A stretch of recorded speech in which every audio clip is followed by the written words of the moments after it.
अगर आप भी रेलवे एएलपी में साइंस के सभी क्वेश्चंस को सही करना चाहते हैं तो आप इस वीडियो को पूरा देखिए। इसमें कंप्लीट फुल लेंथ टेस्ट को आप अटैम्प्ट करने की कोशिश करें, जिससे कि आने वाले मेन एग्जाम में आप अपना स्कोर अच्छी तरीके से मेंटेन कर पाएँ। तो देखिए, पहला क्वेश्चन इसमें है कि किसी चालक में विद्युत धारा की दिशा क्या होती है। ऑप्शन दिए गए हैं, आप सभी क्वेश्चंस को एक बार पढ़ें और क्वेश्चन का आंसर लगाने की कोशिश करें।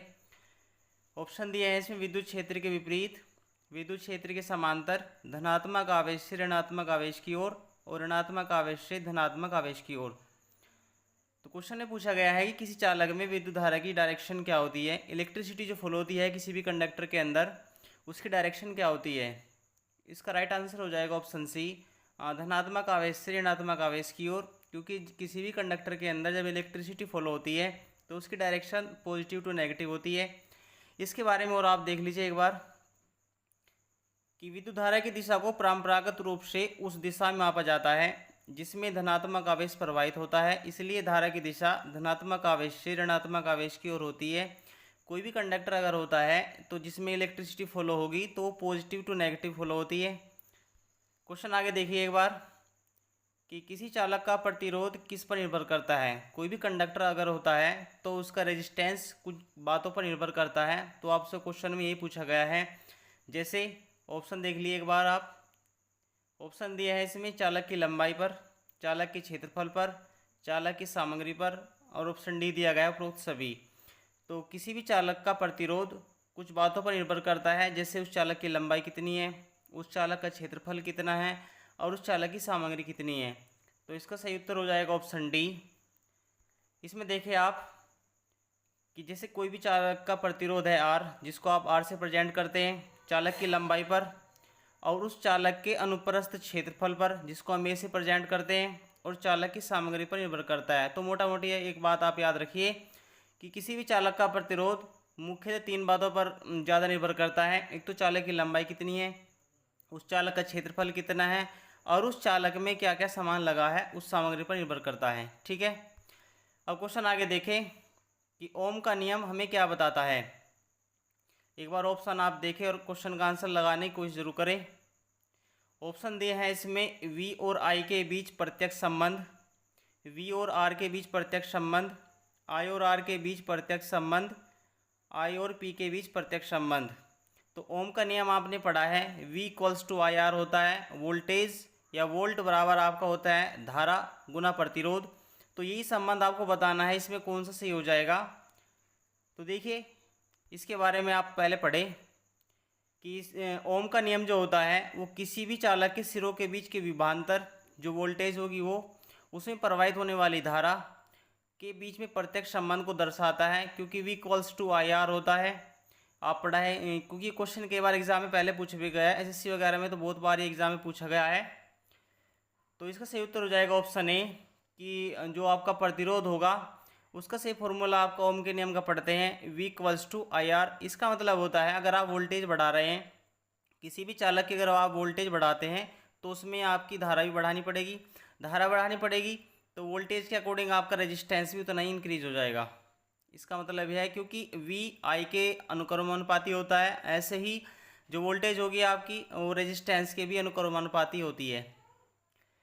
अब क्वेश्चन आगे देखें कि अगर किसी परिपथ में 5 एम्पीयर की धारा प्रवाहित होती है और उस परिपथ का प्रतिरोध 10 ओम है, तो परिपथ में वोल्टेज क्या होगी। ये सीधा आपका ओम के नियम पर आधारित क्वेश्चन है कि कोई परिपथ है उसमें 5 एम्पीयर की धारा प्रवाहित हो रही है और उस परिपथ का जो प्रतिरोध है वो 10 ओम है। तो आपको बताना है जो पथ है उसका वोल्टेज क्या होगा, उसमें क्या वोल्टेज फ्लो होगी। तो ओम के नियम आपने पढ़ा है, V equals to I R होता है। आप इस क्वेश्चन को उस सिंपल उस फॉर्मूले में लगाने की कोशिश करें। तो देखिए इसके बारे में आप कि जैसे वोल्टेज दिया गया है, इसमें सही आंसर हो जाएगा इसका 50 वोल्ट, पहला ही ऑप्शन सही हो जाएगा। ओम के नियम के अनुसार आप पढ़ते हैं कि V equals to I R होता है।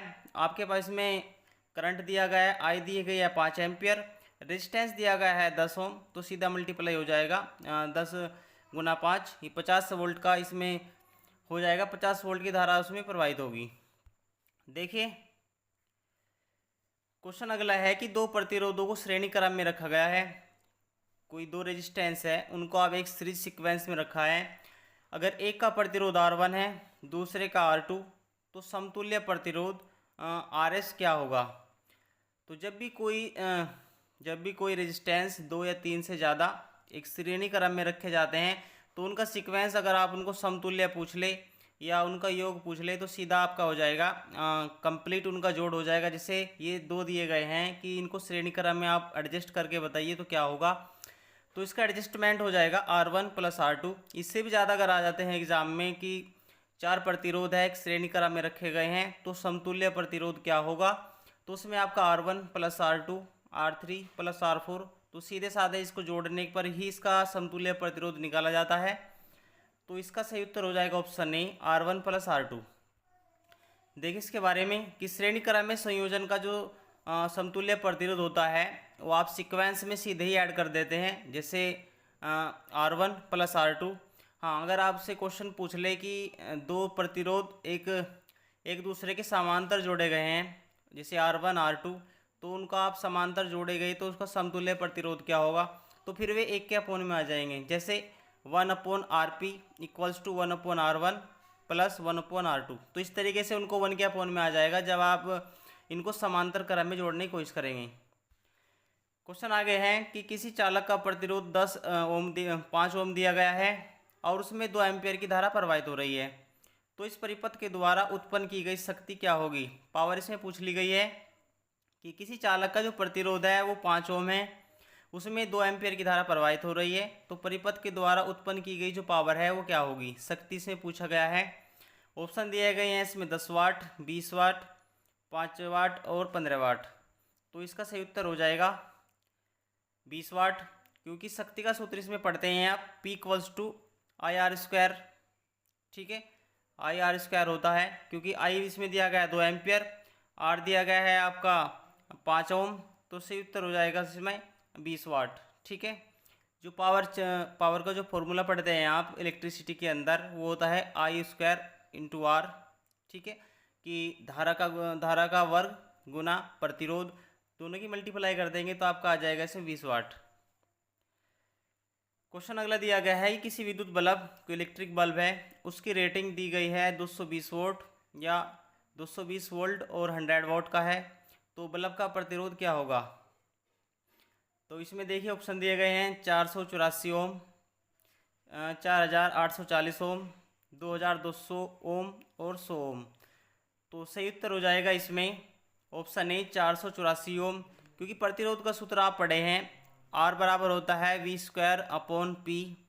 V²/P से आप सीधे इसमें क्वेश्चन में पुट कीजिए वैल्यू और सीधा आंसर इसमें आ जाएगा, क्योंकि V की वैल्यू इसमें दी गई है ऑलरेडी 220 वोल्ट और P जो शक्ति इसमें दी गई है 100 वोल्ट। वैल्यू इसमें पुट करने के बाद में सीधा आंसर निकल जाएगा। क्वेश्चन आगे है किस प्रकार का संयोजन श्रृंखला क्रम में नहीं लगाया जा सकता। देखो इसमें ऑप्शन दिए गए हैं प्रतिरोध, धारामापी, वोल्ट मापी और सेल।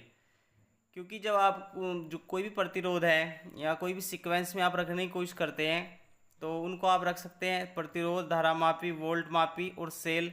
तो क्वेश्चन में ये पूछा गया है किस प्रकार का संयोजन ऐसा होगा जो आप श्रृंखला या सीरीज में नहीं रख सकते।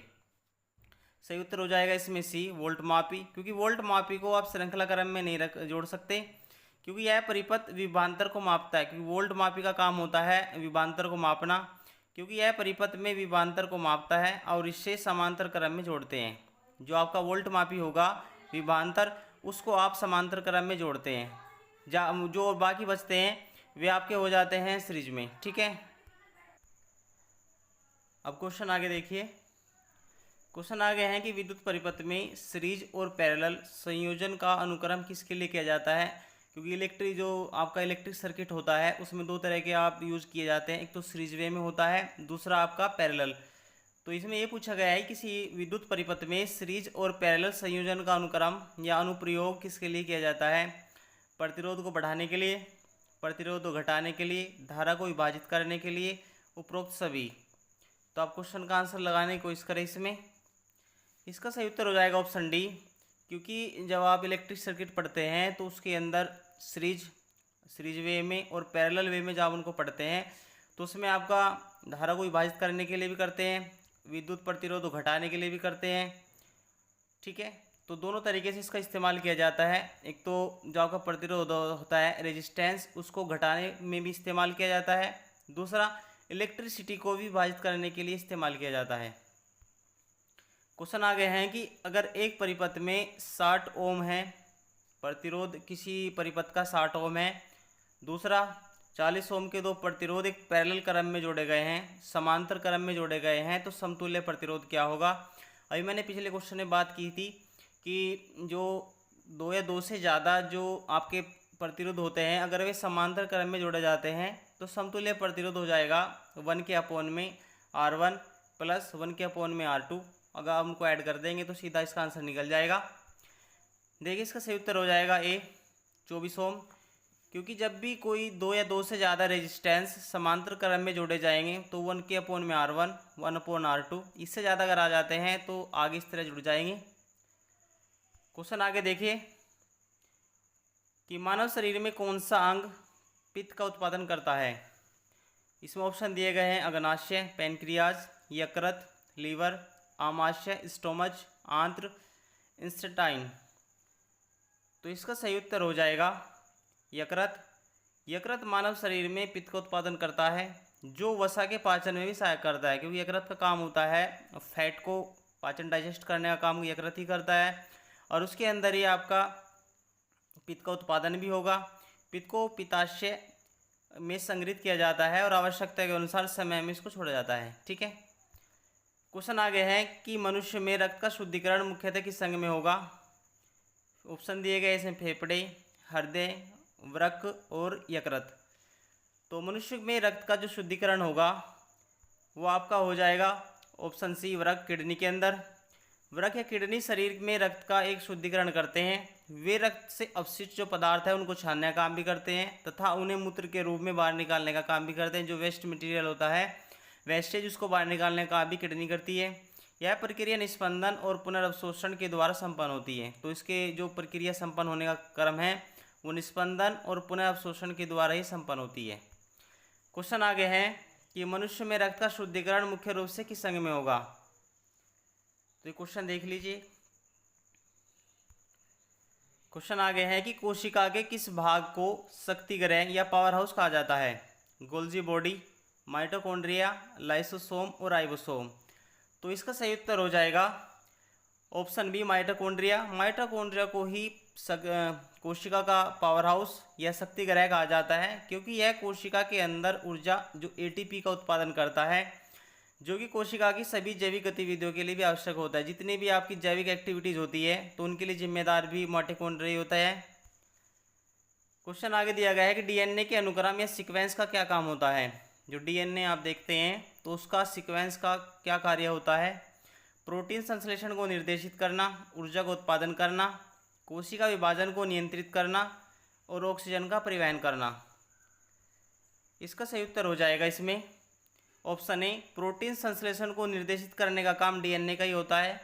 डीएनए का अनुक्रम जीन का निर्माण करना जो प्रोटीन संश्लेषण को निर्देशित करता है, और यह प्रक्रिया प्रतिलेखन या ट्रांसक्रिप्शन और अनुवाद ट्रांसलेशन के माध्यम से संपन्न होती है। क्योंकि दो तरह से ये प्रक्रिया संपन्न होती है, एक तो प्रतिलेखन ट्रांसक्रिप्शन, दूसरा अनुवाद ट्रांसलेशन के माध्यम से संपन्न होती है। और इसका मुख्य काम यही होता है कि प्रोटीन संश्लेषण को निर्देशित करके कंट्रोल बनाए रखना। क्वेश्चन आगे है कि श्वसन के दौरान ग्लूकोज का अपघटन किस पदार्थ में होता है। जो श्वसन होता है उसके दौरान ग्लूकोज का अपघटन किस पदार्थ में होगा। कार्बन डाइऑक्साइड और जल, लैक्टिक एसिड, इथेनॉल और कार्बन डाइऑक्साइड, ग्लाइकोजन। तो सही उत्तर हो जाएगा इसमें ऑप्शन ए कार्बन डाइऑक्साइड और जल, क्योंकि श्वसन के दौरान ग्लूकोज का अपघटन जो होगा वो ऑक्सीजन की उपस्थिति में होता है, जिसके परिणाम स्वरूप कार्बन डाइऑक्साइड और जल बनते हैं और ऊर्जा आपकी एटीपी उत्पन्न होती है। ठीक है, जब आप सांस लेते हैं तो सांस के दौरान ग्लूकोज का अपघटन होगा और ऑक्सीजन की उपस्थिति में होता है। ऑक्सीजन की उपस्थिति में ग्लूकोज का अपघटन होता है, जिसके परिणाम स्वरूप CO2 गैस अलग निकल जाती है और जो जल बचता है उसके साथ में एटीपी ऊर्जा उत्पन्न होती है। क्वेश्चन आगे दिया गया है कि मानव शरीर में रक्त में ऑक्सीजन का परिवहन कौन करता है। हमारे शरीर के अंदर रक्त में जो ऑक्सीजन का परिवहन है वो कौन करेगा। श्वेत रक्त कोशिकाएं, लाल रक्त कोशिकाएं, प्लेटलेट्स और प्लाज्मा। तो इसका सही उत्तर हो जाएगा ऑप्शन बी, लाल रक्त कोशिकाएं। लाल रक्त कोशिकाएं या रेड ब्लड सेल्स जो हीमोग्लोबिन के नामक एक प्रोटीन के माध्यम से ही ऑक्सीजन को शरीर के सभी भागों में पहुंचाने का काम करता है। हीमोग्लोबिन ऑक्सीजन को बांधता है और इसे शरीर के विभिन्न ऊतकों में पहुंचाने का काम भी करता है। क्योंकि हीमोग्लोबिन का काम ज़्यादा इंपॉर्टेंट ये होता है क्योंकि ये शरीर के सभी भागों में रक्त ऑक्सीजन रहित रक्त को पहुंचाने का काम ही करता है। ठीक है, क्वेश्चन आगे हैं कि माइटोसिस के दौरान कोशिका के विभाजन में कितने चरण होते हैं। माइटोसिस जो प्रक्रिया होती है उसके दौरान कोशिका के विभाजन में कितने चरण होंगे, 2, 3, 4 या 5। सही उत्तर इसमें हो जाएगा ऑप्शन सी, 4। माइटोसिस के दौरान कोशिका विभाजन के प्रमुख 4 चरणों में होता है क्योंकि कोशिका विभाजन माइटोसिस प्रक्रिया होती है उसके दौरान कोशिका का विभाजन 4 चरणों में होगा। जैसे नाम दिए गए हैं, प्रोफेज, मेटाफेज, एनाफेज, टेलोफेज। तो ये क्वेश्चन में पूछ सकते हैं कि माइटोसिस के दौरान जो कोशिका विभाजन होगा कितने चरणों में होगा, उनके नाम पूछ सकते हैं। तो नाम दिए गए हैं जैसे प्रोफेज, मेटाफेज, एनाफेज और टेलोफेज। इन चरणों के बाद साइटोकाइनेसिस नामक एक प्रक्रिया उसके बाद होती है जिससे कि आपका प्रोसेस आगे बनता है। क्वेश्चन आगे दिया गया है कि मानव शरीर में कौन सा अंग सबसे बड़ा होता है। ऑप्शन दिए गए हैं इसमें हृदय, फेफड़े, त्वचा और यकृत। सही उत्तर इसमें हो जाएगा ऑप्शन सी, त्वचा। मानव शरीर के अंदर सबसे बड़ा अंग स्किन का होता है, त्वचा। यह शरीर की सुरक्षा की पहली पंक्ति होती है और तापमान, विनिमयन, संवेदना, पानी के संतुलन में भी महत्वपूर्ण भूमिका निभाती है। क्योंकि हमारे शरीर की सबसे आउटर लेयर अगर होती है तो स्किन ही होती है। सबसे बड़ा पार्ट हमारे शरीर के अंदर स्किन का ही होता है जिसका काम होता है टेम्परेचर को कंट्रोल करना, संवेदना, पानी के संतुलन में भी ये मुख्य भूमिका निभाती है। क्वेश्चन दिया गया है इसमें अगला कि कौन सा हार्मोन शरीर में शुगर के स्तर को नियंत्रित करता है। कौन सा ऐसा हार्मोन होता है जो शरीर में शुगर के स्तर को नियंत्रित करेगा। ऑप्शन दिए गए इसमें एड्रेनलिन, इंसुलिन, थायरोक्सिन और ग्लूकागोन। सही उत्तर हो जाएगा इसमें ऑप्शन बी, इंसुलिन। इंसुलिन एक हार्मोन होने के बावजूद अग्नाशय के द्वारा स्रावित होता है और शरीर में ग्लूकोज के स्तर को भी नियंत्रित करने का काम करता है। यह कोशिकाओं ग्लूकोज को अवशोषित करने में मदद करेगा जिससे कि रक्त शर्करा स्तर को संतुलित बनाया जा सकता है। क्योंकि इसका काम मेन होता है, एक तो ये इंसुलिन होता है, दूसरा अग्नाशय के द्वारा स्रावित होगा, तीसरा काम इसका मेन इंपॉर्टेंट होता है क्योंकि यह ग्लूकोज या शुगर के स्तर को कंट्रोल करने का काम करता है। ये पूछते हैं कि इंसुलिन का स्राव कहाँ होगा, तो ये अग्नाशय में होगा और एक हार्मोन भी होता है। तीसरा मेन इंपॉर्टेंट काम इसका होता है कि शुगर या ग्लूकोज के स्तर को कंट्रोल करता है। फिर कोशिकाओं को ग्लूकोज को अवशोषित करने में मदद करेगा जिससे कि रक्त शर्करा स्तर संतुलित होता है। आज का अंतिम क्वेश्चन है कि पौधों में जल और खनिजों का परिवहन किसके द्वारा होगा। जाइलम, फ्लोएम, कोशिका द्रव्य, वायु गुहा, एयर स्पेस। तो पौधों में जल और खनिजों का जो परिवहन होता है वो जाइलम के द्वारा संपन्न होगा। जाइलम एक स्थायी ऊतक आता है। इसमें देखें आप कि जाइलम पौधों में जल और खनिजों के परिवहन करने में सहायक होता है। इसी के द्वारा पौधों के अंदर जल और परिवहन जो आपका खनिज पदार्थ होते हैं उनका परिवहन होगा, उनका संचरण होता है। यह जड़ों से पानी और खनिजों को पौधे के ऊपरी सभी हिस्सों में पहुंचाने का काम करता है। जहां प्रकाश संश्लेषण और अन्य जैविक जो प्रक्रियाएं होती है वे काफ़ी इसके लिए आवश्यक हो सकती है। आप सभी क्वेश्चंस को अच्छी तरीके से अटेम्प्ट करने की कोशिश करें और अपना स्कोर कमेंट में जरूर बताएं। मिलते हैं नेक्स्ट वीडियो में।